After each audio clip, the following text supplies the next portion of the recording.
Կացնեիք մեր ընտրողներին, շնորհակալություն։ Ուրեմն տեսեք, պետական պարտք համախառն ներքին արդյունք այդ ցուցանիշը անընդհատ որ շահարկում է, կան այդ ցուցանիշից բացի նաև այլ ցուցանիշներ։ Մասնավորապես, բացարձակ թվով պետական պարտքն ինչքան է ավելացել, նախկինում, ասենք այդ պետական պարտքի տոկոսների սպասարկման ուղղված ծախսերը որքան էին կազմում, քանի տոկոս էր, հիմա ինչքան է դարել այդ տոկոսը, եթե նախկինում ասենք միջին կշռված տոկոսը 4.9 էր մոտարապես մի 2017-16 թվականներին, հիմա այդ ցուցանիշը արդեն 7%-ից ավել է։ Հիմա պետական բյուջեի ծախսերի մեջ տոկոսների վճարման ուղղված ծախսերը կազմում են շուրջ 11%։ 11%։ Հիմա,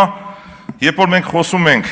Լիբանանի օրինակի մասին, մեր գործընկերներից պարոն Սիսակ Գաբրելյանը հարց տվեց, հա ինչ կա, որ պարտքա կտան անընդհատ տենց կշարունակվի բանի են, հավերժական շարժի չի նման, դա այդպես չի։ Գալիս է ինչ-որ մի պահ, երբ որ քեզ վարկավորող միջազգային կառույցները այլևս չեն վարկավորում, թանկ տոկոսով են վարկավորում։ Տնտեսության կառուցվածքը երբ որ չի փոխվում, կառավարելի չի դառնում այդ պետական պարտքը, եւ կանգնում ես փաստի առաջ։ Հիմա մեր տնտեսության առանձնահատկությունները, երբ որ մենք նայում ենք, երբ որ ես այդ արտահանման օրինակը բերեցի,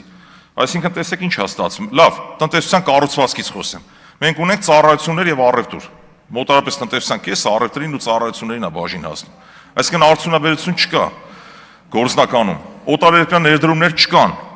սեփականության իրավունքը ոտնահարված։ Հիմա այս պարագայում ակնկալել, որ մեր տնտեսությունը պետք է ինձ աճի, որ մենք նոր պարտքեր չներգրավենք, դա չի երևում։ Եվ արտահանման խոչընդոտների մասին, երբ որ խոսում ենք, նաև այստեղ խնդիրը այլ բանի մեջ է։ Երբ որ մենք անընդհատ ասում ենք Հայաստանի տնտեսության շահերից բխող քաղաքականություն իրականացնել, նաև այն երկրի հետ, Ռուսաստանի հետ կոնկրետ այսօր, երբ որ մենք խնդիր ունենք, ասում ենք մեր երկրի շահերից չի բխում, հաշվի չենք առնում նաև դրամական փոխանցումները։ Ռուսաստանից Հայաստան ֆիզիկական անձանց անունով տարեկան գալիս է մոտարապես 3 միլիարդ 800 միլիոն դոլար, մոտ 4 միլիարդ դոլար, որը մեր համախառն ներքին արդյունքի 14%-ն է։ Այսինքն հաշվի չառնել, թե մենք ինչ կախվածություն ունենք եւ ուրեմն ասենք ստեղծել ես վիճակը ու խոսել պետական պարտք հնարածուցանիշի մասին, որ դա անվերջ շարունակվելու է, դա այդպես չի։ Լիբանանի օրինակ երբ որ բերում ենք, մեր մոտ էլ է ցուցանիշները տենդենս ունեն աճելու եւ ուշ թե շուտ չեն բացառում, որ մենք էլ հասնենք այդ Լիբանանի ցուցանիշներին։ Եվ այս վտանգների մասին ենք մենք անընդհատ արձանգում։ Հիմա սրա համար պետք է հակա ճգնաժամային կառավարում, ոչ ավել, ոչ պակաս։ Հիմա դրա մեջ կան բաղադրիչներ բազմաթիվ, որը մասնագիտական քննարկման թեմա է։ Արձագանք։ Շնորհակալություն։ Ճիշտ նշեցիք, որ ՀՆԱ-ի կառուցվածքը բավական հարցերի տեղիք է տալիս եւ այդ կոնտեքստում ուզում եմ ընդգծել, որ այո, ռազմավարական նշանակություն ունեցող ոլորտները կրճատվել են ՀՆԱ-ի կառուցվածքի մեջ, այսպես օրինակի համար գյուղատնտեսությունը 2018 թվականին 13.9% էր, այսօր 2025 թվականի արդյունքներով 7%, այսինքն մենք տեսնում ենք, որ գյուղատնտեսությունը, որը որ ռազմավարական եւ նաեւ սննդի ապահովման տեսանկյունից նշանակություն ունի, շուրջ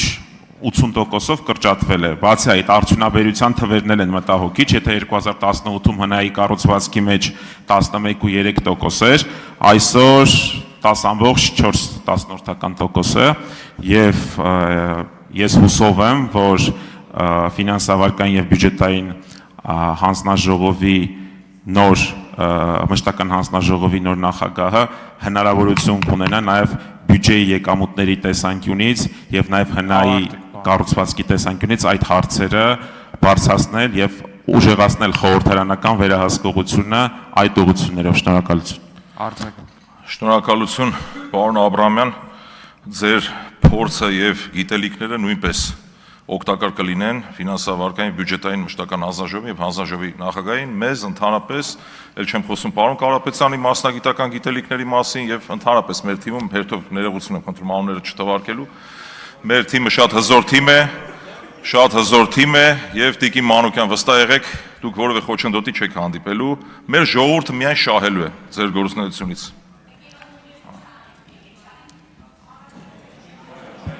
Հարգելի գործընկերներ, ընդմիջում 30 րոպե։